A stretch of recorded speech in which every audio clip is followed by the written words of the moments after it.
Action, baby. Let's go.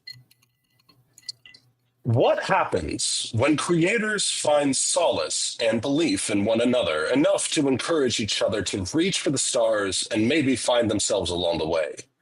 Well, you get a John Carney movie, and maybe more.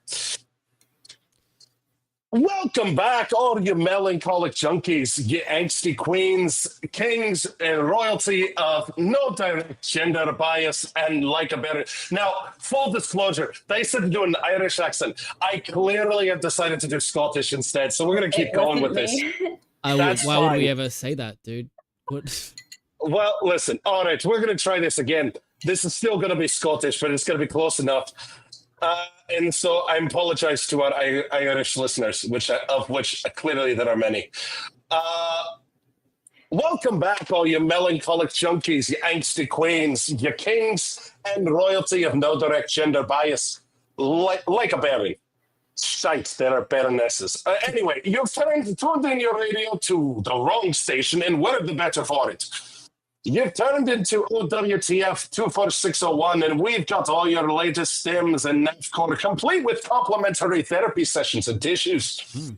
Yes, sir, I'm your master procrastinator. You're gay on a holiday, waiting for a payday. You're queer, ready for tears over a couple of beers. It's K, you silly gooses, geeses. You know what I'm getting at. Well, we got lots of great artists on the docket for you today.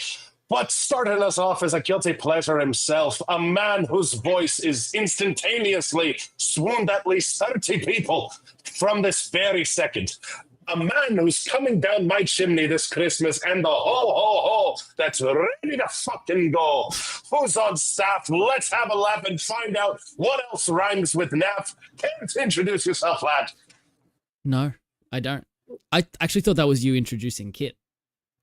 I'm surprised that was going my way. You have a good point there, lad. But speaking of which, that's not all, me dear friends. For we have one of our favourite guests making their triumphant return for the third time on the podcast. Their iconic drinking of vodka tonic, their fantasy incarnate and a transcendent incandescent. Life was duller, but now it's a merrier place because we have a Kit. Not to be confused with kilt. Kit. Happens all the time. Happens all the time. I'm sure there's a lot of crossover.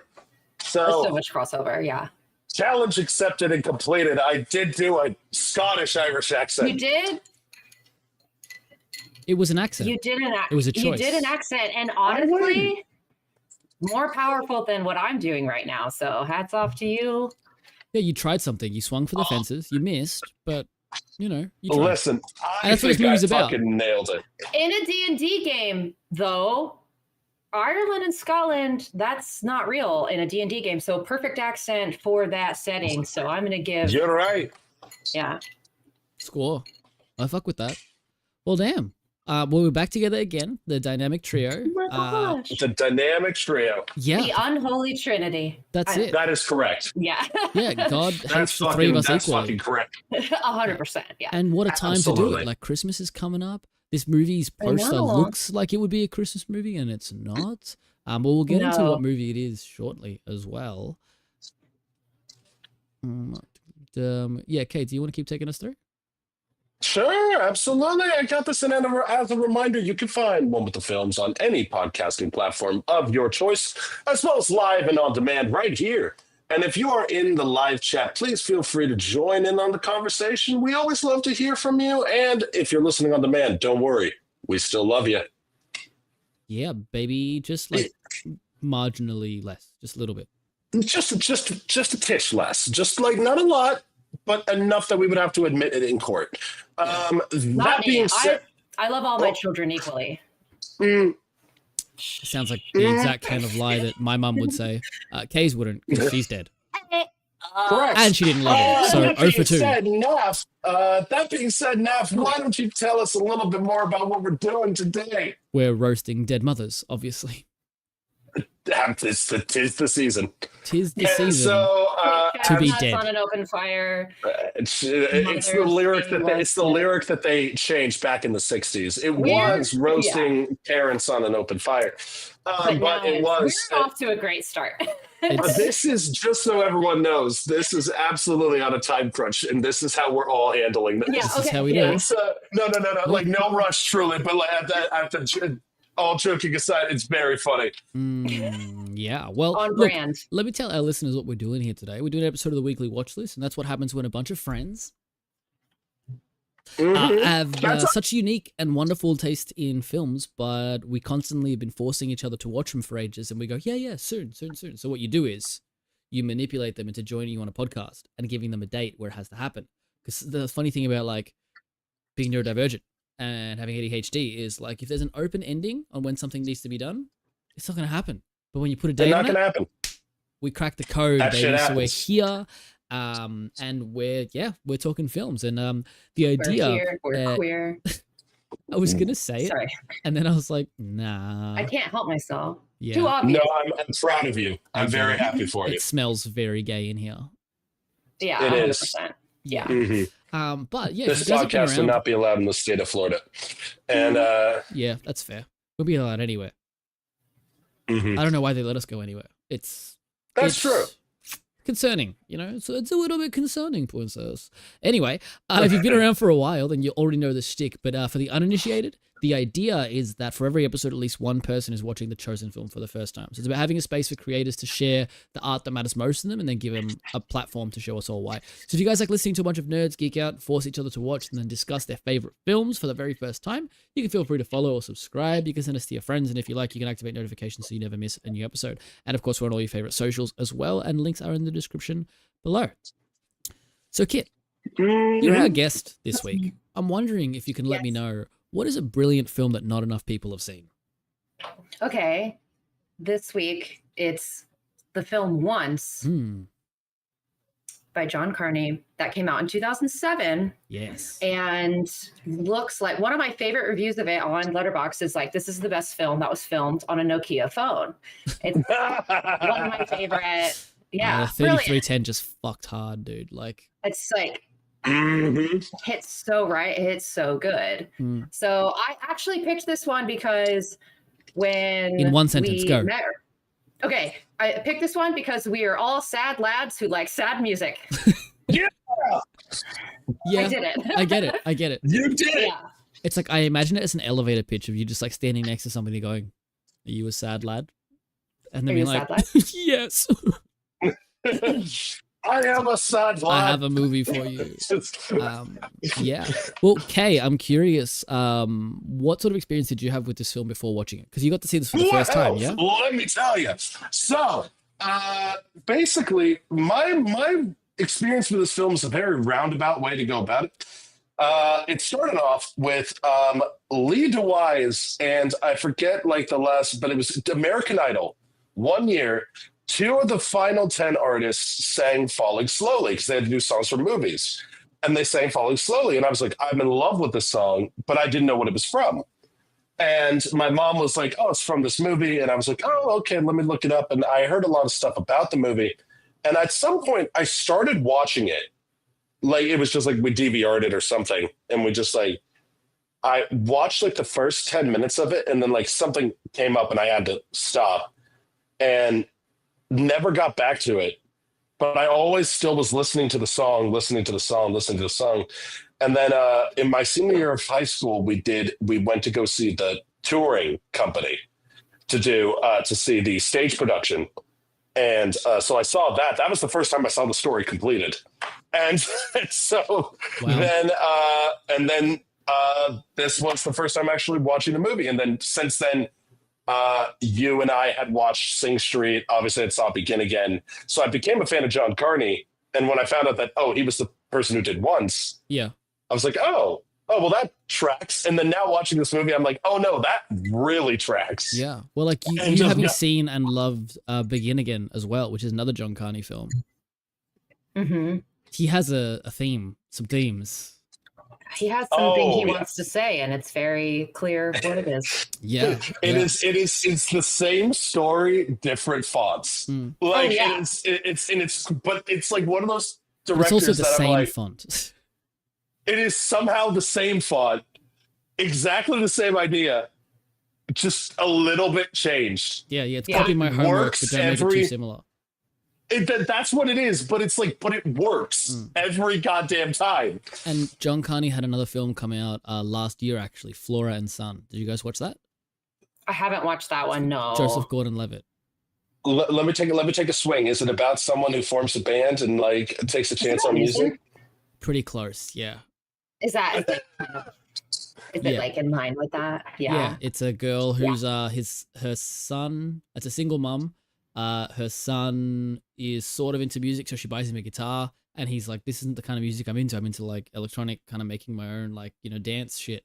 And she's like, "Okay, I guess I'll learn the guitar." So she goes on YouTube and sees like Joseph Gordon-Levitt as like a teacher. He's like a failed artist who's just resorted to teaching, and so she starts doing online lessons with him and starts like falling in love with him through the art of like learning the instrument. Oh, that sounds. It has this really nice kind of gimmick in it where when they're on live chat, when they're on like Zoom or whatever talking, like it sort of starts on the computer and it kind of like pans behind and he's in the room with her, and so they're just next to each other. So it's really cool. Okay, that sounds lovely. I do need to watch that. It's on Apple TV Plus. They've been killing it. Yeah, it was pretty good. I liked it. There's so many streaming services. Too many, even too many. I've gone back to the 7 Seas, unless there's law enforcement listening, in which case I'm absolutely streaming everything and watching 6 ads, as Amazon Prime asked me to do last night before watching a 90-minute film. I wanted to watch Michael J. Fox's The Wolfman or Teen Wolf. I was like, oh, it looks fun. Like, I'll put it on. And then I put it on and it goes 2 minutes, 6 ads. I was like, I'm not doing it. I'm just not doing it. I turned it off. I went to sleep, guys. I went to sleep instead of watching a movie. Jeff Bezos. And that's impressive. Sort your fucking shit out. Anyway. Jeff Bezos, fuck you. Actually, You're can't on the legally list. say anything that I was going to say. But it's well, I think I just said the thing I legally shouldn't be able to say. And so, alas, everything I say is for legal purposes a joke. Okay. It's so funny and a joke. Hee hee. Ha ha ha ha. Everything I said is allegedly. Okay, it's all allegedly. Yeah. But I allegedly watched once last night, and it's. I would say I watched it once, but I've watched it twice. I watched it once, and then I watched Begin Again. Yes. Proud of you. So my connection to this film is that I've loved John Carney for a really long time. I've loved all of the films that I've seen. I saw Flora and Son last year, which was awesome. Sing Street is my favorite film of all time, and I don't know, like this one I hadn't gotten to. I hadn't heard the song either, and one of my friends had been recommending it to me for a while because I like John Carney, and then when we picked the film, I was like, yes, cool, let's lock that in. And so it was earlier in the year that I knew it was coming for the podcast, but I watched it then with one of my friends here at home, and then I watched it again last night and also watched some of the stage production and learn a bit about that, which was really cool. Lots of surprises in there. But yeah, like, it actually rocked me how much I loved this film. And I'm really keen to get into the conversation about it too. But Kit, you were mentioning earlier what your experience was like with this film, because you'd only seen it once before today, right? That's not pun not intended. So I genuinely, so I watched this movie. It's so funny because I had a Friendsgiving last night, and one of my friends that I've known since I was 10 years old, like just moved back to Arizona where I'm at. And she was here and we were talking about it. And I was like, no, I'm going to go on the podcast tomorrow and like talk about Once. And she was like, didn't we watch that movie together? Because we heard the song first on like MySpace or something, and it was so good. And I was like, yeah, like we watched it together. And I was like, so I hadn't watched it since literally like 2007, like when it first came out. Yeah. But I have seen, so basically the way I got reintroduced to it was a friend I had, like, this is so funny. This is crazy, guys. I used to go to church a lot, but I don't anymore. I used to. But one of my friends at church, like, really loved the song Falling Slowly and then found out about the stage production. So I saw the stage production, and then her and I actually performed Falling Slowly together like at a little like fundraiser that the church was doing. And then we went and saw the stage production and I was like obsessed with it. And so that kind of reintroduced me to the soundtrack of the movie, but I hadn't rewatched it. And so I rewatched it just this last week. Because I was telling you guys earlier before we got on, I was a little afraid that it was going to be one of those things where like you watch something when you're a teenager and then you rewatch it in your 30s and you're like, oh, perhaps. Aw, that's so nice that I used to like this. And I was like, I didn't, but I It's like watched Keegan it with West Side Story. Except I'm still right. And so like, and every time I watch it, I am reinforced with how right I am. I love being validated. So I One day you'll get it. Yeah. Exactly. Hey, Spooky and I fucking love that movie. And so that's great. I think it was spooky. I'm pretty sure it was spooky. It's definitely Spook. I got you. I'm just gonna subscribe you to my likes in that case. Like immediately. Exactly. Yeah. I watched it. It was the first time my husband had seen it, and we're both like artsy people, and we both like honestly fucking loved it. I was like, this is just a long music video, and I'm obsessed with it. Yeah. Because sometimes I just literally watch music videos. So I love them. So that's kind of what it feels like. And I really appreciate also, I just kind of love just the reminder that like, you don't need high budget to make something good. And and also I love that the main characters are like not actors. They are musicians, and that made it so like you're just watching a little like few days in the life of just most like they're very talented, but it's just like it feels like you're just like seeing a glimpse into like ordinary people's lives. It feels in between, like truly in between, like a documentary and a film. Like it's like it truly feels like this weird middle ground of like a day in the life kind of vibe. And he was my husband was asking me like he was like, do you know if like this was filmed in a style where like they have the two actors, but the people like in the streets don't really know what's going on? And I honestly didn't know, but he brought up, we love this show called Nirvana the Band, the show. And it's way different than this. It's like a comedy, but the director of it, he also directed the Blackberry movie. His name's Matt Johnson. And they had asked him like in an interview talking about Nirvana the Band, like, oh, have you seen the movie once? Because it's filmed similarly where it's like documentary style almost, like it's scripted, but then there's so many other people in the scenes that are not in on it because the budget was so low. The budget for this film was like less than $200,000. Like €2 is basically. Well, honestly, yeah. And then also, I'm like, in 2007, that must have been whatever. It doesn't matter, but the inflation rate is crazy. Yeah, it's like $1 million right now. It's all good. Oh my gosh, I don't want to think about it. But I do love the artistry in it, and I just love that it's just artsy people doing artsy shit, and there's not a lot of the like glam of it. I do like Begin Again. I did watch Begin Again because of John Carney, but I do feel like there's something in that's just a lot more polished, obviously. Absolutely. Begin Again is much more of a film. Like this is a movie. This is an experience of these people. It's two very. I mean, same thing with Sing Street. It's like very great, but those two are very much movies. This is like a weird organic little thing. But now it's like real life almost. Exactly. But now you have some fun facts for us, don't you, bud? I do, and they're very fun. Kit spoiled a couple of them, but we're gonna go through them anyway. We've got this film, Once, 2007, written and directed by small-time indie-Irish filmmaker John Carney and released in 2007. The film was made on a mere budget of $150,000 US and brought in a whopping profit with a box office run of nearly $25 million US worldwide. That's huge. Insane. It was nominated for and won Best Original Song at the 2008 Academy Awards, making it the lowest budget film ever to win an Oscar. By my count, it was only the second out of 6 films by John Carney and the second highest rated on IMDb with a 7.8 out of 10, and also on Letterboxd with a 3.9 out of 5. Now, Bob Dylan actually watched and loved the film so much that he arranged to have the two leads, Glen, Hansard and Marketa, Irglova, open for him on part of his world tour that year. And even Steven Spielberg liked the film. He said, and I quote, "A little movie called Once gave me enough inspiration to last the rest of the year." And a few years later, he actually went on to attempt his own musical film, which bombed at the box office. And it's only remembered fondly in the hearts of one man historically. But I digress. It's also one of the two films I can think of off the top of my head, which both destroyed me emotionally, and also in which the lead characters have no names. The other one was The Road. They were originally set for a higher budget with Cillian Murphy originally attached, but he pulled out when he learned his co-star had no professional acting experience. Dick move. And when he went, so did the money. And that's why the film was shot on such a low budget. John Carney actually put pretty much his entire salary back into the film and into his leads and offered, like, hey, if the film does well, you guys will get this % of the revenue. Like, please.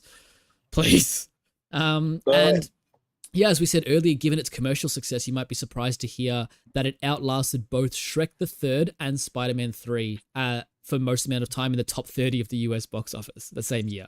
Wow. Now, fuck you, Shrek. Sorry, no, I like the Shrek movies. They're funny. I'm sorry. Shrek the Third, we don't talk about. Yeah, it's like no Shrek 2. You know what I mean? Yeah. Hey, listen, Justice, Shrek 2 is great, but listen, Shrek 3 is not as bad as everybody says. No, it's got its moments. I'm with you. I'm going to mute these two people now. I'm done with. I'm kidding. No, I don't think I've actually seen Shrek the Third all the way through. Silence. I'll never be silenced. But now I think you will. But now to a less fun fact. Glen Hansard was 37 at the time of filming. And stop me if you know where this is going. But became a couple with his co-host who was 17. Yes. Yeah. Yikes. Now, on the 18th of March 2012, a more fun fact, a musical adaptation of the movie premiered at New York's Bernard B. Jacobs Theatre, featuring lead Steve Casey and star of 2024's The Penguin, Kristen Milioti, in the roles originated by the Oscar-winning couple. Father-daughter duo kind of thing. It was nominated for 11 Tony Awards, and it took home 8. And really, the last one I want to share is that the film was shot in only 17 days with no permits and entirely natural lighting within the houses of cast members and on the streets of Ireland. And that's why some of the scenes look the way they do, with like extras spiking the lens and appearing confused as to what actually is going on. This film is essentially what if Borat was a musical.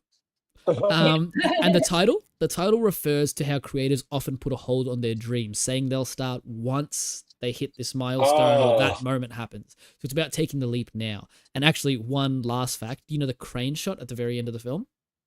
Mm-hmm. The most expensive thing they did. It cost £2,500 just for that shot. Oh my God. I didn't know that. That tracks. Yeah. That tracks. I literally was thinking that. Like, this doesn't belong here? I was like, it was truly, that was my brain I was like, okay. There were 2 shots of the film where I was like, oh, so they finally invested in a tripod. And then there was also one where I was like, the crane shot at the end where I was like, oh, so that was the last shot that they did.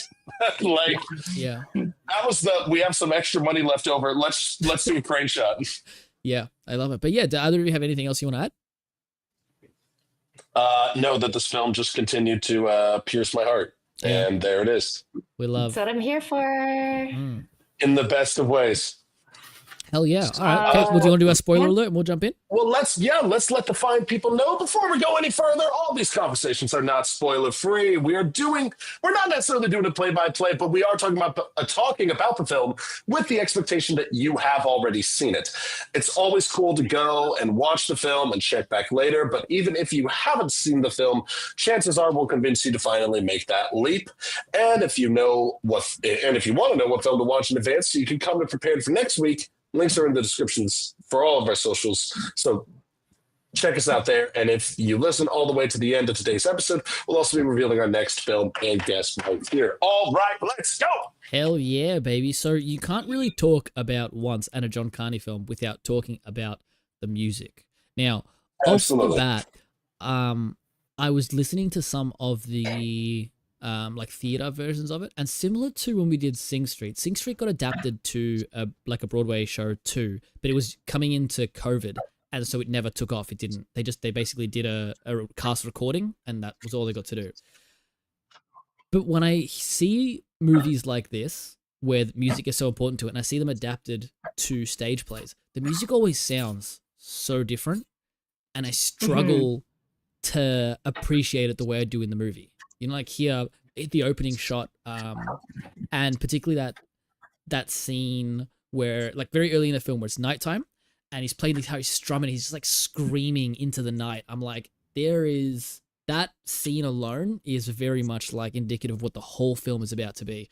Mhm. And when I listen to it on the stage play version, I'm just like, well, that doesn't hit the same. That's not in an Can I alleyway say in something? Ireland. Can I say something about my feelings on different Yeah. mediums Please. as far as Please. that?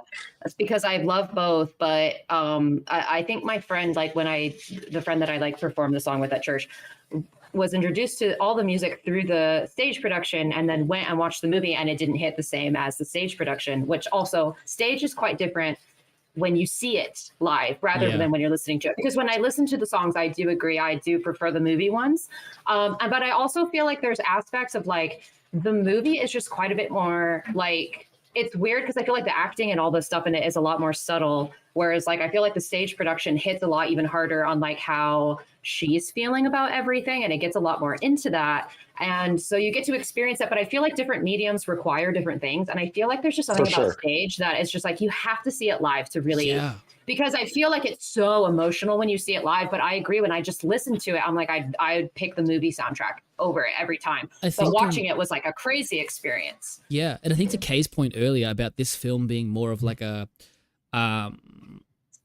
view of just something that could happen. You know, people basically like a documentary where a fly on the wall going, oh, this is just like a little moment in time that just kind of happened, and we're just experiencing it with them. I imagine that the stage play would have taken a lot of those like story elements and really like evolved them into these big story beats. Like a lot of the Yeah. production pieces that I saw are of like, you know, the song that they play in, they're just hanging out in the house having dinner, and he's playing the song on his guitar, and it's like an old Irish like yeah. folk song. And the I love it stage play so version much. of that, where it's kind of like he's playing, he's like, you know, I wrote the song for all of us. You know, we all want to feel a bit of love, and then everyone in the seats kind of starts picking up, and the orchestra starts building, and Yes. Chris Emilio just walking through it. I was like, oh, honey, this is.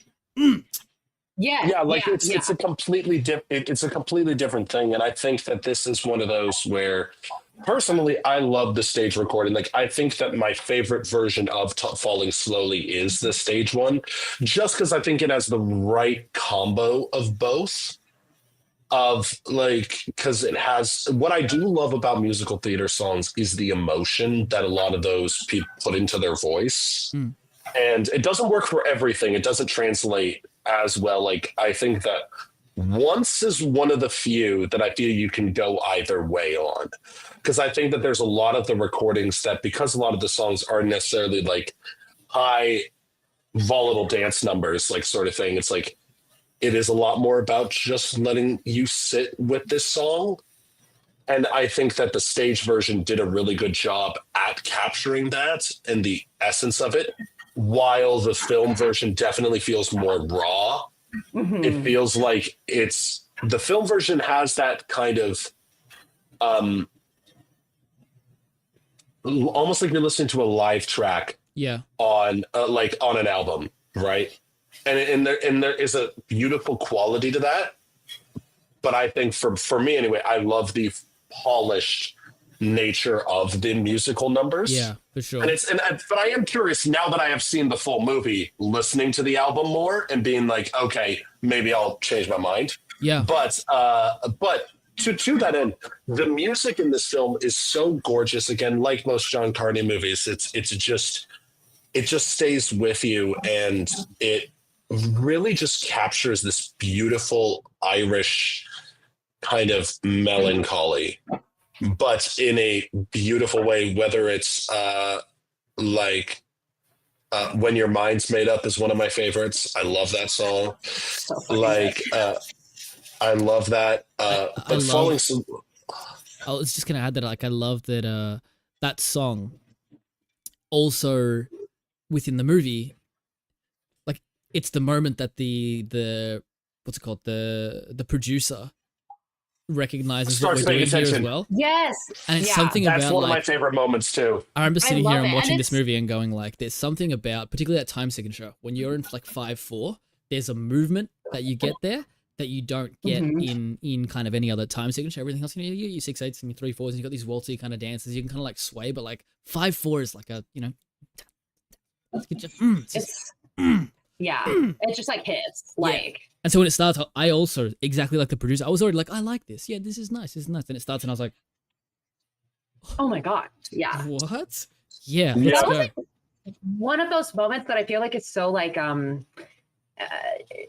in modern times it's just so tropey. Like it's like, oh, we've got to get this kid a record deal, like, you know what I mean? Yeah. But like the way it's played in the movie is so like genuine. Like he's like, oh fuck, this is like, I can curse on here, right? Yeah. Yeah, absolutely. Like I said, yeah, sorry. Anyway, I just You're I absolutely. thought it was To your point, like you have like the genuine nature of that moment. Like I want to hear you go on about it, because it's like it was a moment that jumped out to me as well. Yeah. As like, I don't know, it's just it's that moment when people realize they have something and they're working on something good, and it's like, oh my god, I'm like oh excited shit, about okay, this is like, actually really good, isn't Were it? we, Yeah. were we cooking here? Yeah, like, oh. Are we? let him Truly. cook.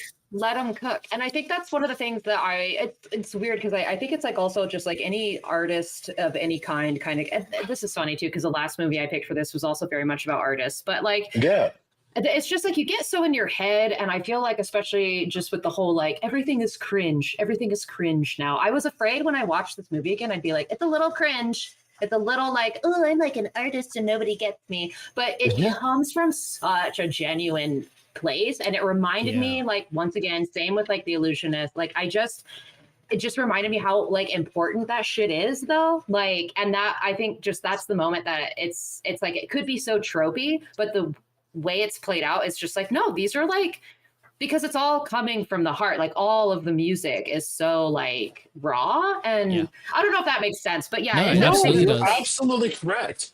Like, and now I want to hear your thoughts on this too, but it feels like, because this is a very big thing in most John Carney movies, is he makes these movies that one step in the wrong direction, they're too sentimental. One step in the wrong direction, they are disingenuous. Yeah. And like, and it's like, but he pulls it from such an earnest and honest place that I feel all artists relate to.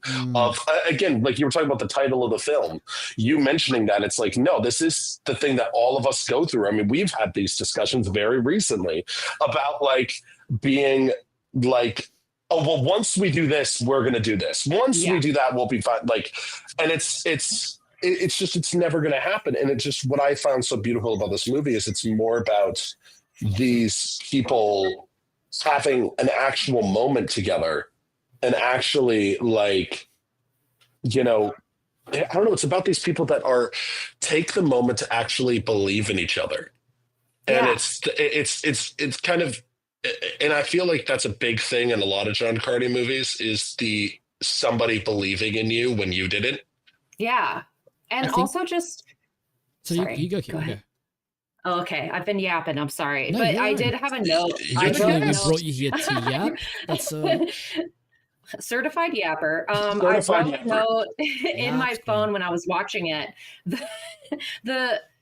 The main girl is so just like casually charismatic, and it's just like, and it's that's the, where he's just like, you know, it's fun, and she's just like, no, this is like good, like what the fuck, like it's good. I want to, like, can I listen to more of it? That would be cool if I. And she's so like casual about it, and it's not this like, no, it wasn't even dramatic. It was just like, no, I like your music. Let's like make music together. And I just loved that, because I feel like the casual way it happened. Yeah, it's just like beautiful. And it didn't have to be a big production. It was just is what it like, no, I like singing. You like singing, let's sing. Like, yeah, like down to the band that they get, which just walking on the streets, like, oh, I don't really know them, but they seem like nice guys, so I just got them in. It's like, yeah, like what? But to that point, I love what I also love was I did think of in the moment, just side tangent, that I thought of, if I had a nickel for every time a John Carney movie had a random band thrown together, I'd have 3 nickels. Oh yeah. like just I think that's like it's like a common theme of his too, though, right? It does have, it has this this sort of, you know, the music's a universal language kind of thing. You know, people just connecting over nothing. Like, and I think Sting Street does it really well. This film does it really well. I think each film, because Begin Again has the same sort of like montage too, right? They just kind of slap it together. It's like, and this seeing this now like twice and having seen Sting Street a bunch of times, I really want to go back and rewatch Begin Again, because I've only seen it the one time, and I'm like, I'm longing for it. I'm like, put me back in that. I want to be there. I want to be in that world again. I fucking love that movie. Yeah, it's such a good movie. But it's I find that that just watching them piece this together and it kind of being we don't really know anything about each other. We're just kind of doing, like, you don't know anything about these people. You know what they're going through, what their lives, what their political views. Like, it doesn't matter. You know, they're just like, Yeah, they're just there, and they're making something beautiful together. It's I think like kind of the human experience in a nutshell. And Kay, your point earlier around like the kind of the sentimental versus the genuine, I think you hit the nail right on the head, because it's like if we were just sitting there and we had two people pining over just like, man, I wish this would happen. I wish this would happen. Oh, you know, like whatever. And then it just kind of like happened coincidentally. You would sit there being like, okay, this feels like a biopic. You know, you go and watch like, I mean, I come back to this all the time, but like Bohemian Rhapsody is like, I hate it. Like, it just is very like, oh, you're just walking past and the guys were at the back of the band. And so you explain to them that your mouth is bigger because you have extra molars and you just sang. No way, you're part of the band. Like, ugh, get the fuck out of here. That didn't happen. But like, guy busking on the street, girl walks past and goes, cool. Like, that's cool. It just feels a lot more natural. I like it. Even down to Begin Again, that moment of seeing the girl in the bar and the guy's drinking and he's down on his luck and he's done, he just hears it and he's like, yep. I can envision like what, And I love that scene so much. And that's one of the things I was telling you about, Kay, I was like, I wanted more of that in Begin Again, but I think that's, if I go back and watch it, I don't think I'm going to feel again, like that again. I think that again, Sing Street is that evolved Begin Again with taking that moment and just really just going all the way. It is funny that too, because I think Flora and Son goes back to the Begin Again a little bit, because I think that like Sing Street doesn't really have it doesn't have like a shtick really. It just is like they're doing the band, you know, and the kind of moment where they're off dreaming about what's going to happen is just what they're doing. Where Begin Again has this moment of like, you know, I can envision it, I can see it, and I can make it work, and we get to visualize that. And Flora and Son does that with what I was saying about the, you know, when they're on the call and they're in the room together and they get to work on it. Like it's similar there, and it loops it back into the story of being a part of how they're experiencing this together and their relationship evolving, which is really cool. So I think you'd like Flora and Son because it goes back to a bit of the Begin Again type storytelling. Oh, beautiful! I need to watch that. Yeah, I'm very interested. I have to go right now and watch it. I'm just kidding. Exactly. I'll watch exactly. It See everybody. But like 3 John Carney films in 24 hours for you. Honestly, I can do it. Like, do the trifecta. Sing Street for dinner. We're the unholy trinity. That's the holy trinity. Exactly. And so there we are. But like my one thing to go off of that, I am curious about with your guys' opinion on it. Like, and I know Naf, like I was very curious to know your thoughts.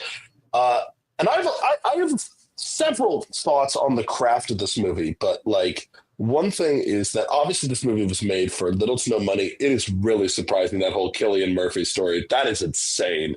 Yeah. John Carney's first, I learned this the other day, but John Carney's first, not the other day, yesterday, but his first feature was starring Cillian Murphy. And it wasn't a musical film as far as I know. It was called... What was the film called? On the Edge, I think. John. Okay. I'll find the name, but you tell your story and I'll come back to it in a sec. Well, I was more just saying, like, beyond like the Cillian Murphy thing, like the fact that this film is made, and I hold this opinion, and I am kind of, I go back and forth with it a little bit, because we're simultaneously in the age of super indie movies, but also simultaneously out of the age of super indie movies, because there was a sweet spot in the late 90s to mid 2000s. Like, well, even a little bit further, let's go like 2010s, when things were just starting, the internet was really starting to go, the YouTube was starting up, and you were able to start making these kind of movies that would do the Sundance festivals, would do these things like the Blair Witches, the Paranormal Activities, the Onces. It's like, I think you can still do this now, but the market is becoming much more heavily saturated. And it's easier, very right? interesting. The stuff we have access to now versus what they had access to then. Yeah, like it's definitely shot on a Nokia, but it's like, it's not actually. But it would have been a camcorder that it still would have been a decent amount of money behind it. You know, it's like it's still shot on a cinema camera. Yeah. But it's like, and it's one of those things where it's like, it's still shot on a cinema camera. It still has that vibe to it. It's just like, obviously HD at the time. Like, it's, you know, like it's just definition. Yeah. What resolution is this this? It's defined. It has it's definition. defined. It's definition. It has it. It's just It we don't know has how much. some. It's just here. How many P's does it have? 12. It's 12p. Don't worry. 12 P's. How much spaghetti can this camera hold? At least 3. This And bad camera holds so much spaghetti in it. Sorry. But there is something so like we were saying, the film, particularly with the actors, right? Us saying they're not actors, yeah, they're just musicians, and there is this kind of realness where it is a bit like it almost feels like there isn't a lot of script to it, and they're just going, okay, here's the scene. Like I imagine it's very similar to how like Jon Favreau did Iron Man 1, and just being like, I know you two, I know the vibe, I want you to show her the song. She wants to hear your song, and you want to teach her how to play it on the piano. So can you just do that for me? And that's because even down to there's like the film is so earnest, it's so genuine, and that kind of him showing her the song feels so real, something we've all kind of like done before. And then at the same time, it's like the way that he says, "So what do you reckon? Do you want to give it a go?" Like it just the way it just rolls. Oh my God, out of him. It was the natural next step. It didn't feel like, okay, now you know the song. Let's try it and see if we can make it a moment. It doesn't happen. It's just everything down. All their interactions, all their interactions are so like just so awkward. Even when the first night when they hang out and he's like, so do you want to like stay? And she's like, okay, fuck off, I'm leaving. And then he's like, oh, sorry. It's just so fucking normal. It's just like awkward people being like, hey, you're cool. There's something, we have some form of chemistry, whatever that means. And then it's like an immediate like, no, but sorry, I didn't. It's just so, it just felt so not scripted. It just felt so like, oh, there's just, Do you want to know another really fun, non-scripted moment in the film? What? So you know when they're on the bus and she goes, tell me about it. Tell me about the girl who these songs are about. And he plays this song. Oh, yeah. Made up in the moment. Oh my God, that's amazing. I didn't know that. It wasn't going to be, it wasn't part of the film, but John Carney they were joking about it. That's why the laughs there are so genuine because they're not acting there. He's literally just being like, hey, here's a stupid story. They're like, yeah, here's my sad little story on my little guitar. And John Carney loved it, so he kept it in. I love that. That's the thing, though, about films like this. And it's kind of crazy because, I do think about this because simultaneously the cynic part of me goes, oh, you can't do that now. Like, you couldn't make a movie like this and it would be received well. But then the other part of me goes, but they didn't know this at the time, that this fucking would have worked. I'm sure there are other, like, indie movies shot on this same thing at that time that never saw the light of day. Oh, like it's the same thing with, like, we were talking about Primer earlier this year and things like that, where it's like, you know, these ones that just are absolutely super indie. And I guess, I don't know, it inspires me to some degree because it is just, there is some magic that is captured in this movie. There is a magic that happens. It's like, it's almost like a magic trick because it has none of the accoutrements that other films can use. Sorry, accoutrements. I love it too. It has none of those accoutrements that you can really latch onto like in other movies. Like the cinematography isn't phenomenal. The production design is the just what's there. The lighting is just what it is. Yeah. Like it's like it's Dublin. It has a beauty to it, but it's like it's what. But that's almost like what the magic trick is almost like you're telling me there's nothing in this movie that should resonate with me, and yet I want to know what's going to happen to these people. I wanted, like I was telling Naf last night, I fully anticipated to watch this on the flight from LA to Arizona today, but I was packing last night. I'm like, you know, I've watched the first 10 minutes of this like before, like let me just put it on again and see where it goes, and let me just start watching it. And I'm watching it. And I just found myself getting transfixed that I was like procrastinating packing, just sitting down, just watching this movie. I want to be in this moment with you. It's like, I think that's the thing that's so kind of disarming about these kinds of films. These kind of like almost mockumentary type things where, and it's something that I find I align with so much. We talk about it where like the barometer for kind of becomes like NAFCOR is I'm like, I feel like I'm a part of this. And I'm kind of just, I'm a little fly on the wall seeing stuff I don't want to see. It's why I love films that have lots of looking like raw like emotions where it's like, I don't feel like I should be watching this. I don't think I should be in the room here. It's the neurodivergent experience of like, I'm being told I belong, but I'm aware that I don't. And But I think yeah, that it's what we were just talking about before with the cinematography and the lighting in particular. So you got cinematography by Tim Fleming, who I looked into his work and hasn't done much else. A lot of like TV shows and like Christian stuff. Interesting. But I know that John Carney and Glen Hansard, who plays Guy in the film, which again, we don't have names for these characters. It's Guy and Girl. yeah. That's the Yep. names of That our was characters. so fun too, because at the end and when the credits are rolling and that comes up and it's like guy, girl, my husband was like, "Oh yeah, they don't have names." Because it doesn't matter. I didn't even It realize doesn't it doesn't matter. fucking matter. Yeah, he was like, "I actually didn't So good.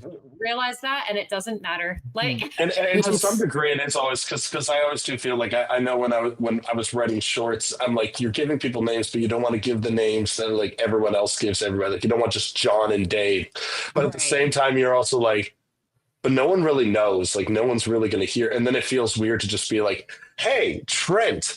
Like you know, just like It's and I'm funny like, that I too. don't know, Like, yeah, man. like writing a script and going like, these people know each other. It's like there aren't that many times that unless we're on the podcast here and I'm throwing to you directly, Kay, that I go like, okay, what did you think of this? Like in real life, we just talk. yeah. We don't use our names. Yeah, it's like, hey man, what do you think? Yeah, exactly. That's, and I think it's also just the fact that it's like they connected over music. That was the thing. So it's like it doesn't. That's the heart of it. It doesn't. Yeah, it's not matter. like they met at a Like, bar, like yeah. you know. like they and see it's- each other because of the yeah. music and like that's the thing that they're I just noticed. whatever. I can't think of the word. I get what you mean. That's what brings them together. Yeah. Connecting on, yeah. Yeah. I just noticed that on the poster they're walking on a guitar. I didn't notice that until now. Oh, really? Oh damn! That's cool. Oh, that was the very beginning when she's like meets him like the next day and she's like, "Hey, I brought my vacuum for you to fix." Oh, And she's So like good. wheeling it around. My husband and I were like, "This is like such a good like deep cut cosplay. Like just show up at Yeah. a convention with a Dude. Hoover. Like it'd be so funny." It's I'll funny say, when you "Well, say that yes." you set your outfit for today like inspired by her. For a minute Yeah. we were all sitting here. I was like, we're gonna start shortly, so I can't really go and do the bit. But I was like, I want to go and just grab my vacuum and just have it here and just hold it the whole time and not say anything. and Just be like, ready. Yeah. just what's going on? I, guys?" I will Can say, you that, fix this? but again, it's the kind of stuff. It's similar to like Everything Everywhere, where it's stuff that at the moment you don't think is going to be iconic, but then Yeah. it becomes iconic. So it's like the googly eyes and the stuff there, where it's like. Right. It's just like to me, like, yeah, if I saw you walking, like somebody was holding a guitar and then somebody was holding a vacuum, I'd be like, I get it. I know Right. exactly what this is. Yeah. And it's crazy to me. And I'm like, I think that there's just magic captured in this movie. And I will say, like, one thing that I really think about it, and it is interesting because the film is kind of about encouragement. It is one of the things that I thought was funny compared to the stage version versus the film version. And I think they both work for their individual mediums, but it's such a difference that I think is so funny. Mm. Is the guy that they get the bank loan from, and the guy and in the musical, Can I show you in the something? musical, yeah, it's like, can I show you something? And because I also love it because it also explains why they're about to get this loan. Yeah. It's like it's a crazy thing of such a small way of showing we all have dreams. Yeah. You know, like it's like everybody has a dream. And it's like, and as maybe not as good as this person is compared to this guy, it still feels Yeah. that way, you know? It's like you're exactly right because the scene is almost played. It's played for a joke a bit, but at the same time, it's But it's like cute. It's like very cute. I think Kay, you put it It's- so it's- well earlier. Like this concept of like it's capturing life. Yeah, like we all Mhm. have it. We all have that dream behind us. I was at work the other day and I was talking with one of the guys, and I just casually asked him, like, "Are you working on anything exciting lately?"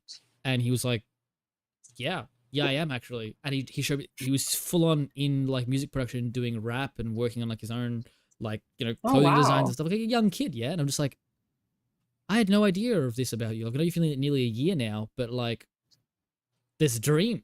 And I was like, that's Yeah, sick. everybody has. Yeah. Yeah. And that's another scene I love is when he's like showing the album to because my husband and I were both like, Ooh, the idea of like making an album, singing, and then like showing it to people and sitting there and listening to it while they listen to it is like a nightmare to me. But I loved the scene when he's showing it to his dad, and his dad is just like, play it again, and it's like and he's like, well, I don't have to go now. I can wait to like try to go live my musician dreams. And his dad is just like, no, like do it. Like I just, it's so cute. Like it's so wholesome. And I love the pause also, like right between, but it's not done for a dramatic, like it's done obviously for dramatic effect, but at the same time, it's like it doesn't feel like it's it felt like a very real pause of the dad just like taking it in. Yeah. And just like, going, holy shit, that's my boy. It's fucking brilliant. Like him just having that whole. It's so good, yeah. Like, it's fucking brilliant. I like how it's the other side of the coin too. Of like, you don't get lots of moments with the dad, right? But the other one that I really like is when she comes over and they fix the vacuum, and she's like, "He's brilliant, isn't he?" And she's like, "Yeah, I taught him myself." And she's like, "That's like, I'm not talking about like, the vacuum thing." But then he's like, "All right, Dad, we're gonna go like hang out upstairs or whatever, go listen to more music." And it's this other, it just hangs on the dad just for a minute, and it's the little smile of him just being like, "Fuck yeah." Yeah. Practicing in rehearsals, and the dad brings them tea, and it's really so cute. He's just so supportive. Supportive dad. It's just a supportive king. Yeah. And and I love the whole thing with the dad being like, "Son, I was like fine before, I'll be fine again." Like it's that thing of like it's kind of the like his whole what was that? It's like be fine again. Like begin again. Yeah, he'll be fine again. He'll be fine again. Absolutely. But the thing for me was that. It's very autistic. Letters are next to one another on the keyboard. In case you guys. I was like, that'll be his next movie, though. So exactly, be fine again. And so, but my whole idea with it was just, I feel that the thing that the dad does really well in that moment is it really brings up the concept of the once idea. Is I think a lot of us are afraid of making that jump, even when people, and so we put that onto other people, saying, "Oh, once this person's out of the house, or once my dad can get back on his feet, once this thing can get back." It's like, luckily for UK, Mum's already dead. What's your excuse? So exactly. So that's why I'm working. Well, is your dad still alive? Though? No, my dad's here. My dad and I were just hanging out. He listens to this podcast. Hi, Dad. Kay's dad has watched more movies for this podcast than Kay has. That's not true, and that's like true. I will say that the two things that I still think are very funny about my dad is the two episodes that I know that he's listened to is the one that I wasn't on where Naf was talking about One Cut of the Dead. And I know he listened to the one with the filmies, and that's all I know that he's listened to. And I'm like, I that's all I can confirm he has listened to, because you convinced him to watch that movie. And I was like, that was what he said. And I don't know if he has. He just said that he wanted to. So to be clear, but it's still a victory nonetheless. I'll claim it. I'll take it. But I think that's just like, but going back to this movie, and I want to know what both of you guys think when it comes to like not only the craft of like what John Carney's able to do, but like, I mean, you were saying earlier, Kit, like about the vibes of this movie. And and I do think like, and I think that there's a lot of times we can joke about that or be like, oh, it's the vibes and things there. But like, to me, I think that it just truly is the vibes. Just is the vibes, man. Yeah. Like you sit there and you vibe with it. You just like, yeah, man. My ADHD late, especially this year, it's been such a long year, and I feel like I've been struggling so bad to do anything aside from play Dragon Age. And so sitting down to watch something, vibes, right? And so I was like, okay, I need to rewatch this movie, and I wanted to wait until not too long before we actually recorded. So I watched it just like a couple days ago, and I just was like locked in. Like the introduction, like the first scene where he's like playing and the guy like grabs his guitar and he chases him, and then they just hug it out, and he's like, listen, like I love that they know each other. That's the best bit. was just like, It was so Trent, funny. why are you doing this, After bro? that moment, like where he's like, Anton, what are you doing? Like, Yeah. just said, I'm sick, man. I'm so sick. I know, it's and he's just like, and then they just hug it out, and I was like, wow. First of all, class solidarity, what a beautiful thing. And Yeah. secondly, it was so like, I don't know, it just like immediately grabs you, and you're like, what is this? It's movie? very disarming, like we were saying before. Like it's so real, and like Yeah. we were saying about it before. There was one more point I wanted to make on like the cinematography side of things. So I want to talk Oh yeah, vibes I'm as well. sorry. Please, yeah. It's just like sorry. it's like we were talking about how like the cinematography to a certain eyes, like it's not all that, and the lighting's like there's nothing happening, right? It's like yeah, there isn't. You compare it to Beginning and you compare it to Sing Street, like objectively, it's not as pretty. But then on your point, Kay, in the craft and like capturing life, when I look at it, I go, if this film was shot like Sing Street or was shot like Begin Again, It wouldn't work. It wouldn't be as good. You would have to have the script and the dialogue, and you'd have to have actors that are like, you know, very aware of what they're doing, where these are people talking.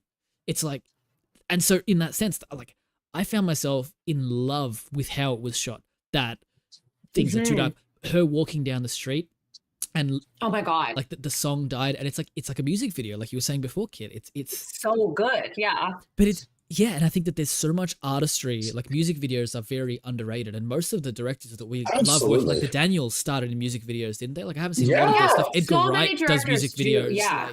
Like Fincher, the guy who directed Fincher, I think. Like you've got the guy who did Eternal Sunshine of the Spotless Mind did a music video as well. Like I'm just the guy that did 500 Days of Summer did so many My Chemical Romance videos. Yep. I can see it. But yeah, I think that like the cinematography they're really good. and the way that everything lines up in this film works exactly for what they were going for. And that is what allows the film to be the vibes, to feel like I am sitting in a room of family members. And you know, when they are in the room, this is another fun fact. When they're in the room and they're all eating dinner together, and they're just like hanging out, and you know, if you can't be here unless you know how to sing, and they're all just together. Yes. Two parts. One, girl, what's her name? Marketa Irglova. She cooked all the food that they're eating. That's number one. Oh. And two, the first woman who starts singing the Irish ballad, Glen Hansard's mother, and they're in his apartment. So that was something when we were watching that scene, I told my husband, I was like, I just remember like when I was in Ireland, you would be at a pub and literally people would just fucking break out like well, and I was like, I wish we did this more. And I feel like that goes into the because whole it's cringe and you don't want to be cringe, you know? It's my God, sorry. But that is the thing, right? Like, we'll finish, Kit. I want to like. No, I'm so sorry. I just got startled because my Garrus pop doll just fell off. Oh no, Garrus, no. Garrus, my husband. My fifth husband. My boy, my darling boy. Polyamory. No, but I loved that, and I feel like this was like one of the things that I kind of connected to, like doing a karaoke with you guys, because like so many people I'm friends with here in Tucson are like, I'm not doing that with you. I don't want to sing. It's so embarrassing. So many people think it's embarrassing, and I used to love doing musical theater. And I love singing. I love playing music. And like, I just feel like I got so away from it because of the whole, like, oh, it's cringe. And then watching that scene and all these people are just like, you can't be here if you can't sing. We're all jamming out. And it doesn't matter if you're good at it or what you sound professional. And I really just like loved it. It was just like so raw and like one of those things that I feel like so many people are like, the guy in the party, like the guy at the party with the guitar. And I'm like, but sometimes it's good. Like, no, I agree with you. Like, it's just to jump in on that point real quick, Neff, it's like, it's just, to your end, it's like, it is such a raw, beautiful thing. And I think that the Irish culture going with it and, you know, the reasoning behind it and like kind of going from there, I think that it's the same thing about dance. It's the same thing about anything. It's like, I think people are just so, and I've believed this for a bit now, but now I've tried to get away from it because it's just, I guess I just don't believe in the kind of cringe thing anymore, where I'm just like, I think there's a quote I heard, which is just from someone that's so cringe. I'm kidding. I love you. You're absolutely goddamn right. Cringe central. I saw right somebody here, explain baby. it as like people who are cringe are people who are inauthentically themselves, and other people who look at it and go, "That's cringe," are people who don't have the capacity to be inauthentically themselves. And I was like, "Fuck." Read him for filth, honestly. I like that, and I feel the main thing for me is, I also believe that you know, what a tragedy. Like, there's a quote I heard them say, "What a tragedy! Like, what a tragedy it becomes when a person refuses to take life a little less seriously. Yeah. Like when making a fool of yourself is not, it's something like when making a fool of yourself is not, is seen as a bad thing. Yeah. Like it's like we're all foolish, we're all silly.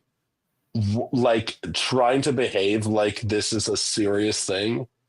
It's That's just, it's like, one of, I don't know. It's, I love the music and I love the sharing in culture. I was just at a beautiful Friendsgiving where it was a bunch of artists all there. And yeah, like somebody brought a guitar, people were dancing, and it was a bunch of people that were part of a dance class and things there. I only knew the person who invited me. And it was just like a beautiful thing to just sit with artists in this house and just have like this house party. yeah. And I'm like, man, I want to do shit like that more. Like it kind of ignited something in me that I'm No, like, I feel the same. I was like, oh, this is like, I need to start doing shit again. Like this year, I just feel like I've been so like, oh, but I really appreciated also how like nobody, like in that moment, like that scene where they're all playing music, it wasn't like, I'm like, I feel like the problem is people are like, the guy with the guitar is clearly just trying to get laid or is clearly trying to get attention. And it's not like that in this. They're genuinely just playing music. No one's the main character.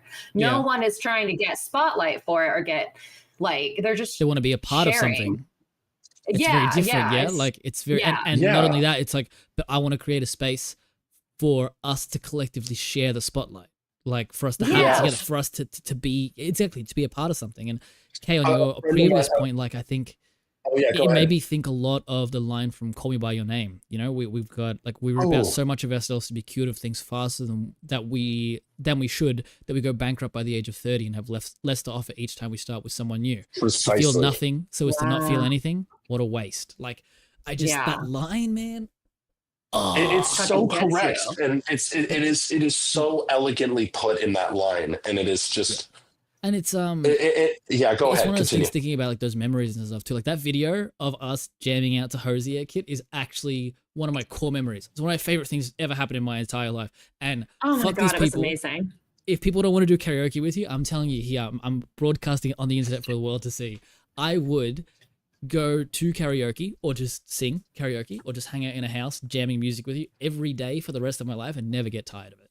And you should. Oh my God, I feel the you same. deserve that. That was like, that was like, it was such a fun, like, and I don't want to call, I'm like, I don't want to force anyone out of their comfort zone if they don't want to, but I just feel like also there is such an innate, like, oh, it's embarrassing though. It's embarrassing to sing and people don't want to hear you sing. And I'm like, I want to hear you sing.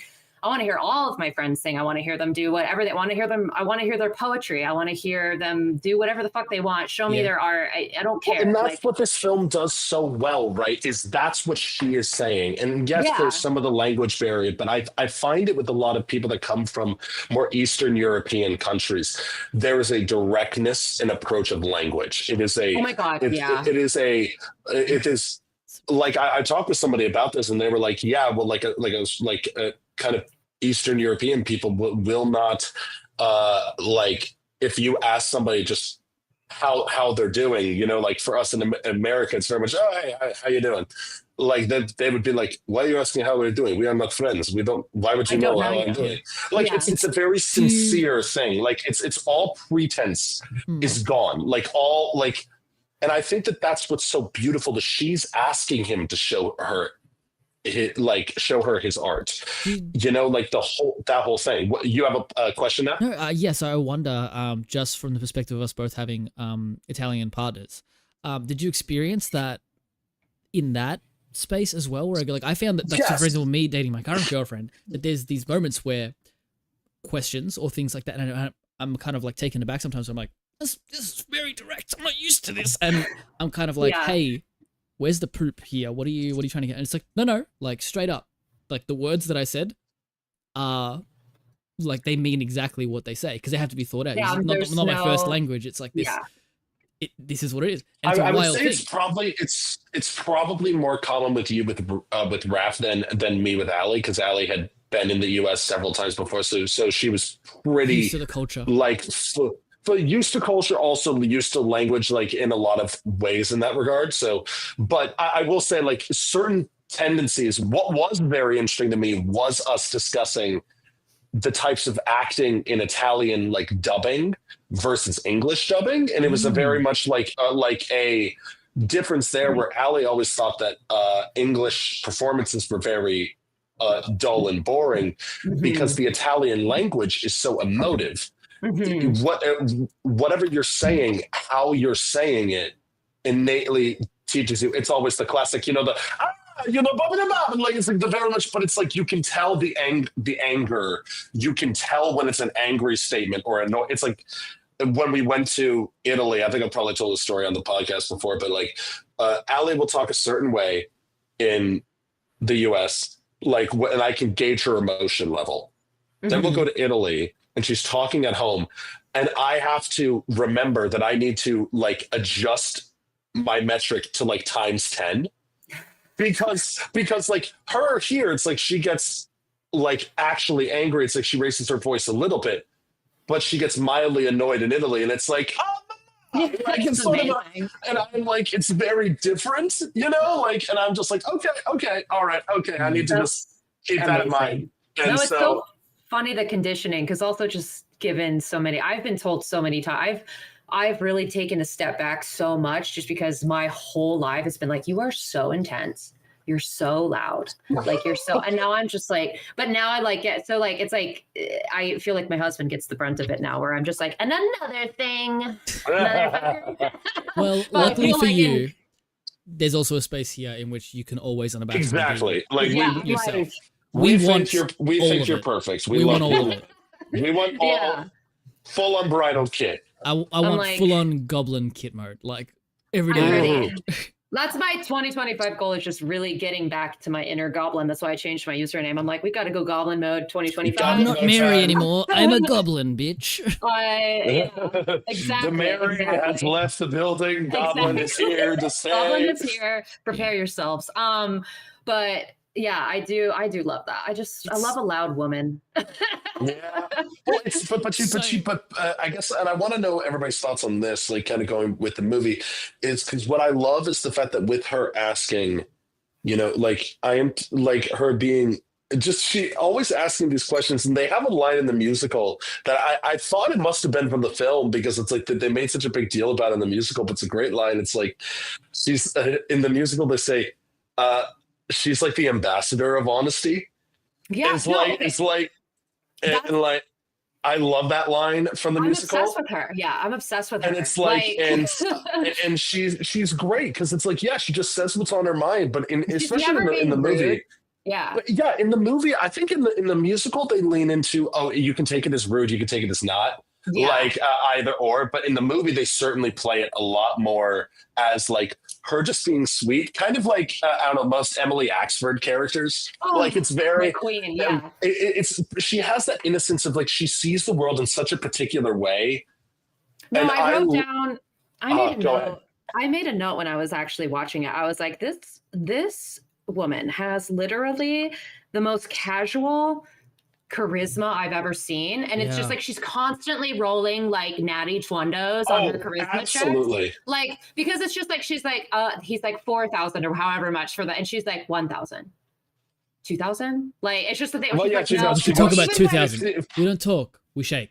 Shake. That was so good. And then just her constant, it's just like, okay, but like, your dad doesn't know you have the motorcycle, just let me drive it. And he's like, no. And she's like, yeah. But it's just like not coming from like a boss. She's just like, why? Like, why are we? It's always just almost like, again, like a kid. Like, why? Yeah, the filter is gone. She says exactly what she's thinking. It's exactly as she said, that the ambassador of honesty. Like, yeah, when he's like, no, I'm over it. I don't even want to get back with my ex. And she's like, okay, but that's obviously not true because you wrote this song. So like, and even that's like one of the last lines they have together in the film, where he's like, do you want to just come over and hang out? And he's so earnest and genuine about like, I just want to listen to what we made. I don't want to do anything else. I just want you to come over because we're not going to get much more time together. I just want another minute. And I feel like I'm going to cry just thinking about that moment. It's like, you know. I was going to bring that up. I was like, it's that's the goodbyes. You know, it's like me going to America like twice and then seeing Kay and us doing goodbyes and being like a minute, like just a minute, you know. Just a little longer, Just one more would give me everything I needed, and then that minute goes. You could like one, and you just can't get it, you know. Fuck, brutal. Anyway, Yep. The movie made me miss you, I Kay. knew- Fuck you. There was when I was watching it, you, baby. I knew it. I was watching it and I was like, I just have a feeling Nap is going to get this for sure. I feel like we have. Oh, well, I felt the same way where it's like, and I love that. And then Nap, you were going to a key moment there where she's like, man, if we go, we're just going to fuck. We're just going to do hanky panky. And it'll I be love nice. the phrasing of it. And she's like, it'll be nice, but it won't be worth it. Like, that's what I love. And we're going to ruin this moment. It's a great way of seeing into her mind, and I think that it kind of reflects on the whole film. Where it's like she knows that he likes her, and she probably likes him in that same way. Mm-hmm. But she knows what's worth it and what's not. Yeah, and she knows. I'll come over later, but I'm not really going to come over. Yeah. And it's like it's going to break his heart. For someone 20 years younger than him, the maturity level much higher. Yeah, not surprising, but it's true. He probably looked her dead in the eye and said, "You're very mature for your age." That's how he got her. And then they broke up, and yeah. Yeah. It's one of those things where it's like when you hear that, it's like, because as soon as you said that, Neff, I went, oh, a lot of things I like about this movie just kind of felt really weird. And just like, but at the same time, it's odd because there is like a very intense love on his part, but I get it because it's also like you can tell, as he says, I am a very lonely guy. And I'm like, and having experienced a little bit of that loneliness like last year around this time, I'm like, I get it. You went and dated a 17-year-old? I truly do. Well, no, not like that. No, on air, no, but no, on air, I need to make sure that it's very clear. No, it was more of the thing of like when you are earnest. I would never let either of you get away with that. Okay, nor should you. Like so confirmed it didn't happen because this would not be happening. Absolutely, but like what I'm more saying was that earnest feeling of needing not even like romantic companionship, but just a friend. Just I'm lonely and I need somebody. And when they first hang out and it's like, hey, like, I thank you for the company. I needed it. Like, and then she's like, yeah, me too. It's like they just needed it. Like, I think that's the thing with this movie. These people don't realize how much they need each other. And I think that there's also such a very common like experience in the modern world is like using physical intimacy as a barrier to emotional. And I feel like that's where it starts here, where he's kind of like, well, I guess I feel lonely and I'm going to feel better if we do this. That's what he feels like he needs. And it's realizing we need to make art together. We need to like change the world. Like that's our call. You have a great ass point because it is interesting that like the first time he initiates something like that, it's like, nah, that's not what this is. Yeah. And it's like, that's what almost ruins them. But then it's like his apology the next day and this thing there and just doing that. I think the theme of the movie is intimacy, right? Like this is one of the most intimate things you'll see. That moment of her playing her song for him. And it's like we were saying before, like sharing your art with somebody is one of the most intimate things you could do. Read my script, listen to my song. Like, here's my poetry. Like, this is something I drew. Like, it's you that you're sharing with somebody. And I think we keep so much of that hidden. The parts we lock away too. It's a lot of the stuff that we would love to publish anonymously and be like, oh, but no one knew it's me that did this, you know? And like, I think that's one of the most beautiful things about her playing the song for him at the end. And him, the way that he watches her on the piano, he doesn't look at the instrument. She's playing and she's doing her thing, and the way that that guy is just looking at her, just I'm like, that's and he can like that's tell, like, right oh, there. Her just turning she's and like crying. Sharing something. Like, that's it. She's really sharing something with me. Love is a song. It was so intense. Yeah, but I think that's one of my favorite songs. I think that one or If You Want Me. That one, I think, is my favorite song that she sings. It's it's so cool because it's one of the first bits where she's writing that song off the back of his music. It works so well. Well, look, we should move on to a bit of cinema a la carte shortly as well. But I'm wondering, do either of you have thoughts? Any final thoughts? I know you have thoughts, but final thoughts on the film. Just to kick us off with it, like my final thoughts on the film certainly are, I think this is a wonderful tribute to reminding artists that art is not just for you. Art is for everyone around you. Don't be selfish, don't be selfish with your art in that sense, because what really struck me was that scene, as you just were talking about, Neff, like her going outside with listening to his music. There was a quote I came across not terribly long ago, and this is kind of, I literally wrote it down being like, this is the inverse of the illusionist, because the illusionist, it's like, oh, how, like a demystifying of the starving artist thing. It's like kind of crumbling and it kind of almost like breaking. Yeah. This one, I think it's the inverse, because I think it's talking about how art can help even just the people around you, where maybe your art, there was a quote that I heard that was talking about, it was kind of taking the inverse of all of your thoughts, which is, what if you don't fail? What if you succeed? What if this is great? What if your song is someone's favorite song? What if you become someone's favorite artist? What if someone thinks that your story helped them get through life? What if this story inspired them to write something? What if that, like, and it's that thing of the world doesn't know you yet. The world doesn't know your art yet. Please make it. Like, even if it's not good, even if it's, for lack of a better phrase, cringe. I saw another quote that was like, art is innately cringe. It is. You are putting your feelings out there and learning how to do it. You can't have it not be cringe the first time. It's like rap beefs are literally just men writing poetry for one another. And it's beautiful. Kendrick. Yeah. Kendrick. Right.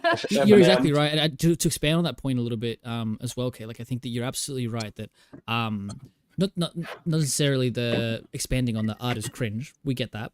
But more that it has the capacity to be something for somebody else. And it's like in a nice way. I don't mean it in like you have to, but like it is to an extent, hear me out, a little selfish to keep it to yourself. You know, it's like we want to see it. But I thought off the back of it, not just the art, but like I think this film also tells you that like that part of you that you're keeping hidden away, like people deserve to see it. Like they get to see that part of you. It's like you hiding that away is also selfish. Like you're not being the truest version of yourself.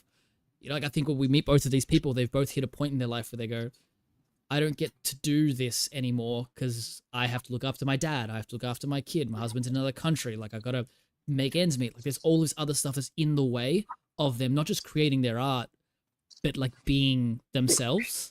And I think that, as we said, they meet each other at the perfect time, and we get to see these two individuals just unravel and kind of untangle the knots that they've been making up for the last 17 years for her and 37 years for him.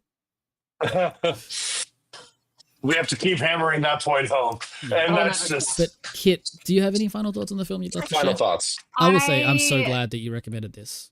Truly, I'm so glad. truly. I'm so glad. I don't know. It just felt fitting. It felt fitting in the moment I thought about it, and I thought you guys would like it. And you were right. And I was right, and I'm always right. So I'm just kidding. That's true.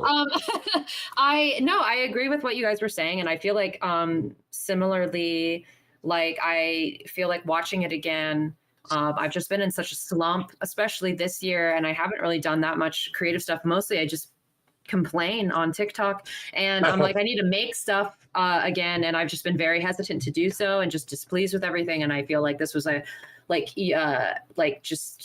kind of just inspired me to be like, actually, no, like we should be making art. And it doesn't even, because it's like also that thing where it's like, not only is it like a little selfish, but it's also like and I mean this in a positive way, you're not that special that everyone is staring at you every time you do something. Like you're not like gonna die if you put out a song and some people don't like it. Like most people don't really care. We're so like Chapel Road. We're so small in the universe, and I feel like that can be a good thing.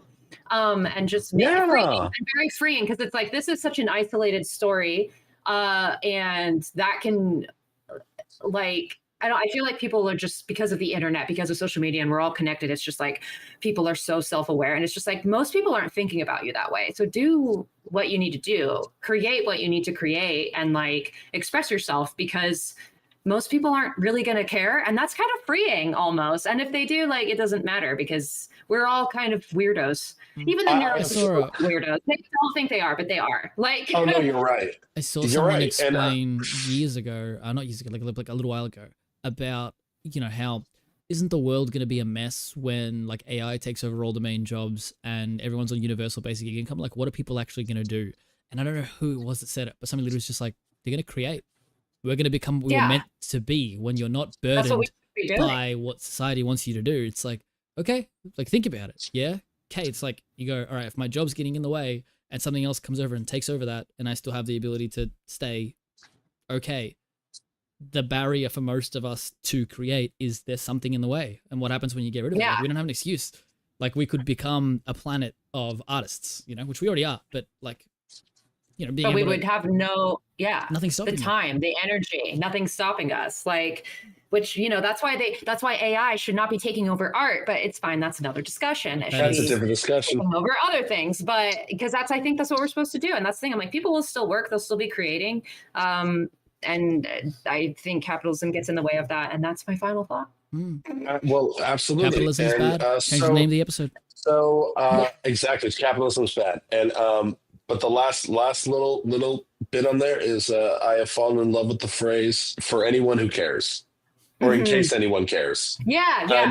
And I think that is, to me, I think that there is some people confuse it with a defeatist mindset. I think it is a freeing mindset, which is in case anyone does. This is what I have to say. Yeah. This is for you. This is because I care about this. Yeah. And it's that thing where it's like, so many people don't care about us talking about movies, but it's like we found each other because we care, and that's like because so important. And then we get to hang out and do stuff together, and like, and it means something to us. And it's like and I hope that whoever listens to this, it will mean something to them. And it's like, again, it's just this ever expanding tapestry of intent, I believe, and that's and I think that's the case. But yeah, let's move on to cinema a la carte. Let's infuse 5 stars, and so moving into cinema a la carte. We always love to wrap up with a little game of cinema a la carte. As a reminder, this is where we really get to show you the best way to experience this film through the metaphor of food. We have prepared each a menu of our own with this week's film as the main course, along with an entree to start, a wine to pair, and a dessert to complete your journey. And you get to decide which set menu you love the most. Be sure to let us know in the comments below. And yes, I suppose I can start, since Naf was bragging about how incredible his name for his is going to be. So I'll take the bullet for third. Let's find out. So this one is my menu is called From Pains to Saints. Is just basically I found this film when I was considering once. I considered the idea of two strangers that may not like each other becoming what the other person needs and becoming what the other person needs to hear, and them helping each other through it. So for an appetizer, we have a delightful dish coming. It's been aged to perfection. It comes from the great year of 2016. Great for certain reasons, not for others. And it is La La Land is our first entry on the list as an appetizer, following two people who start off as not the best of friends and then become meaningful to each other with a little bit of a bittersweet note at the end. And then the main of Once, followed up with a wine of Jesse Eisenberg's film A Real Pain, with Kieran Culkin, and very, very good. If y'all haven't seen it, you should. It's very much about two cousins who used to be close, aren't anymore. Their grandmother has passed, and they decide to do one trip back to Poland to visit where she grew up, because she left money for them to be able to do so.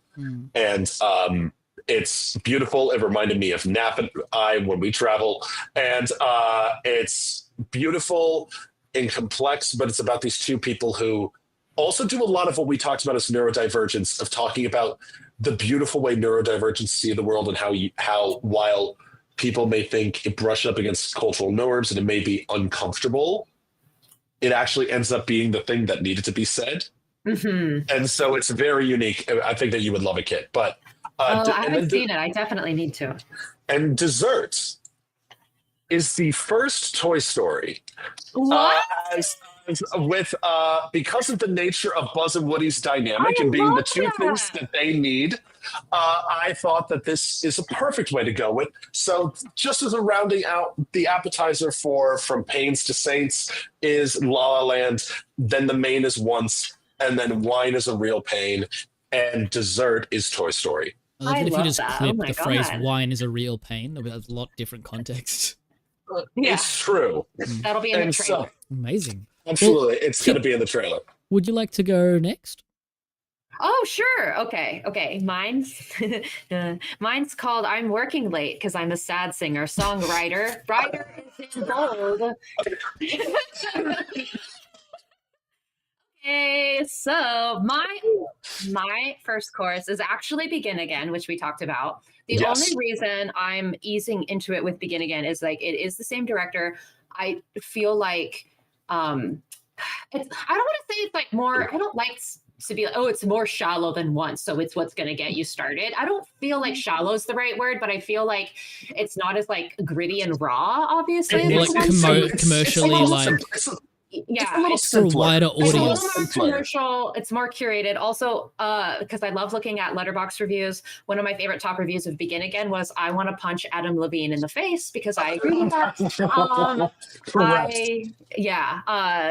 Do not like him or the band Maroon 5, but don't let that stop you, okay? Because we're all Exactly. His song is actually very good in the movie. Exactly. So it's it's the only thing to make you like Adam Levine. Right, like at the end it's like, okay, you get, everybody gets one. So but that review made me laugh. But no, it's like the same director, very much similar vibes, kind of very similar messages.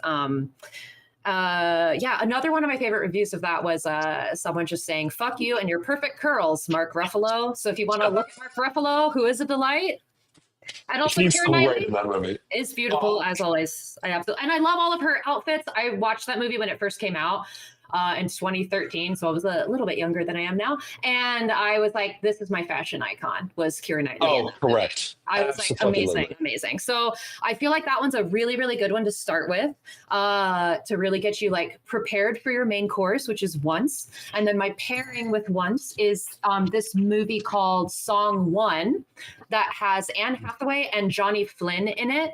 Johnny Flynn is one of my favorite musical artists. He's also in the 2020 adaptation of Emma, which is like the best adaptation of Emma.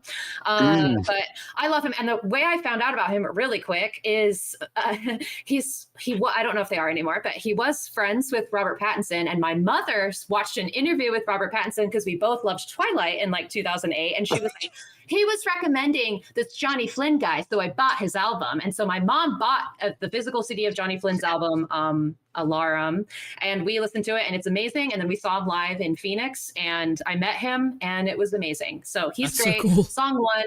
Yeah, Song that is the most kid story I've heard. Yeah, Song One is my pairing because I think it has more. It goes really well with Once because it also has a little bit of the melancholy vibes, very much. Anne Hathaway's character meets Johnny Flynn's character. He's a singer-songwriter that her brother, who's like in a coma, is like obsessed with, and then they become very good friends and learn about life and all of that stuff through music. And so it's a perfect pairing, I think, with Once. And then my dessert, actually, because dessert needs to be a little different. It can't be the exact same thing, but it needs to pair well with it. Is the movie Patterson with Adam Driver. I fucking love that movie. And then it's so good. And I just love that one because it's similarly, it's an insight into an artist. It. Oh, you should watch it. I really think you would love it. And Kay would hate it. I put it in because it's similar to this and that. It's not a lot. It's one that's been on my. I just know it is so funny because it's definitely my dad and I like differ on certain takes on films. Like we're pretty consistent for like most of the stuff, but then there's stuff that just absolutely resonates with me, does not resonate with him, but it's very funny. Patterson is one of those that like. My dad will always refer to Adam Driver as, it's Bus Driver. Oh, and yes. He's the Bus Driver. Kylo Ren yelling and chopping up people's spines. Yeah. And that's exactly what it is. Or it'll just be like, Adam Bus Driver? Yeah. And which I did watch Patterson because I went through a phase after I saw The Force Awakens where I was like, Kylo Ren. So I was like, everything Adam Driver's in, everything he's in, and I love him. I think he's phenomenal. I think he's. How do you feel about Megalopolis? 10 out of 10. 10 out of 10 movie. 20 out of 10. If you want to plunder the riches of my Amazonian mind, come on, My bro. Amazonian mind, absolutely Yes. iconic. Yes. Yes. Yeah. Yes. Give that, yeah, absolutely. Go back to the 20 out of 10. club. The amount of times I've watched that clip alone, it just like lives rent free in my mind. It is brilliant. It's hilarious. It's so They're hilarious. great But- picks. Yeah, Patterson, I love, and I feel like it's one of those movies too. You just get a little window into someone's life, but I feel like this one is kind of like finding, like romanticizing routine in a way, and in a way that once is very like this is disrupting my routine, but very similar. I'm trying to live a sad life, bro. Music, but yeah, and it's lovely. So those are my picks. So just rattle them off for you from the top again. Okay, so we have Begin Again. Once, obviously the main one, and then the pairing with Once is called Song One. Song One, and the dessert is Patterson. Hell yeah, they're great choices. All right, now like live up to this hype. Yeah, what's the name? Give it to us. So all in all, my cinema a la cartes are very simple and very silly. I woke up the other night and I checked my phone and I had that text message from you, Kit, that was, about it being a sad movie, and me half asleep looking at that and going back to be like, nah, it's okay, we love you, don't worry about it, like, it's fine, and going and just kind of dozing back off. I went like this, I went, okay, cool, bye. Holy fuck, I've got it. And no! The name of my cinema a la carte is, oh, you're hungry? Why don't you have some of this John Carney asada? Oh! And as such, my cinema a la carte will be the He's 4 on. musical movies of John Carney. We're going to Oh my start gosh. with... is that your cat that just purred, or was it mine? Oh my Yeah, gosh. he's right next to me. He's ready for his sweat food. Yes. But yeah, we're here, going to buddy. start with our entree, and our entree is going to be Begin Again. As we said before, I think it's a really nice place to kind of kick us off. It gets you in nice and easy. It's very like palatable. Right? It's an easy watch. Like literally, I'm gonna try and convince my girlfriend to watch it with me today after we finish Yes. this. We get into our main, which is of course Once, and we pair that with Sing Street. Like how can you not? Like it just it's the power of like we're starting with people who kind of thought they were done, and then you kind of contrast that with people who were just starting. They just like he doesn't even realize. The thing I love about Sing Street, so he doesn't even realize he likes music. He doesn't even realize it matters to him. You start the film with, hey, do you want to be a model in my music video, bro? We got to start a band. And Sing Street is my favorite film to pitch to anyone ever. They go, why should I watch it? I'm like, let me give you my 10-second pitch.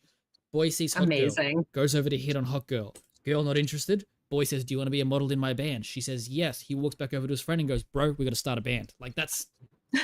Yeah, it is like such an odd way of doing like priorities, and that's what makes it work so well. Exactly, and I love the combination of from that to then come back and have this moment later in the film where he's hurting and he goes to his friend's house and he's like, have you got time? I need to write. I'm like, oh, that's the one right there, and we're gonna finish with Flora and Son. I think Flora and Son is on the tail end of it. It's almost like similarly it's the story from like girl's perspective, because it's a single mom, she's got a lot going on, but the kid's a little bit old, she's trying to connect with the kid and kind of can't, and they connect through music. It's mother and son, so you have like co-workers kind of like lovers in the middle, sort of, like really deep friendship and really deep platonic love. It's love, right? It's platonic and romantic, both sides of the coin. And then we end with like parental. I think it's a really nice run. And I actually just saw that John Carney's got another film coming out next year called Power Ballad, and that's going to be starring Paul Rudd, Nick Jonas, Jack Rayner, Havana, Rose Liu, and Sophie Vavasseur. So that sounds like it could be really cool as well. You had me at Paul Rudd. And the other part was like, it's a John Carney asada, but like, my my favorite burrito. The one that came Yeah. up first, the direction that I was going for originally was like as I was saying earlier, I was like films where the main characters don't have names, and I was like, this and The Road, I wanted to pair as one, be like watch them back to back. And then I started thinking, like Driver or like other films like that, which your main character doesn't really have. I thought Tenet. I'm the protagonist. They have names. Yeah. They don't really have any other collective theme besides no name.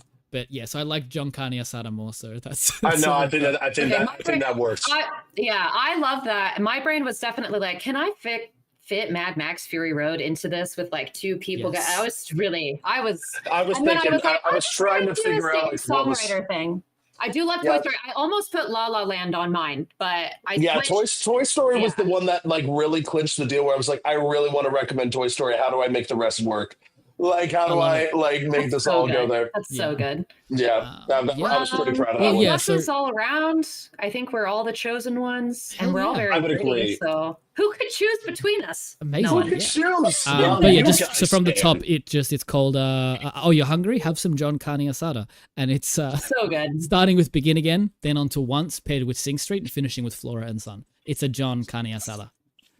Yes. Yeah. Well, that I love basically it. covers our episode. So we're pretty much done for the day.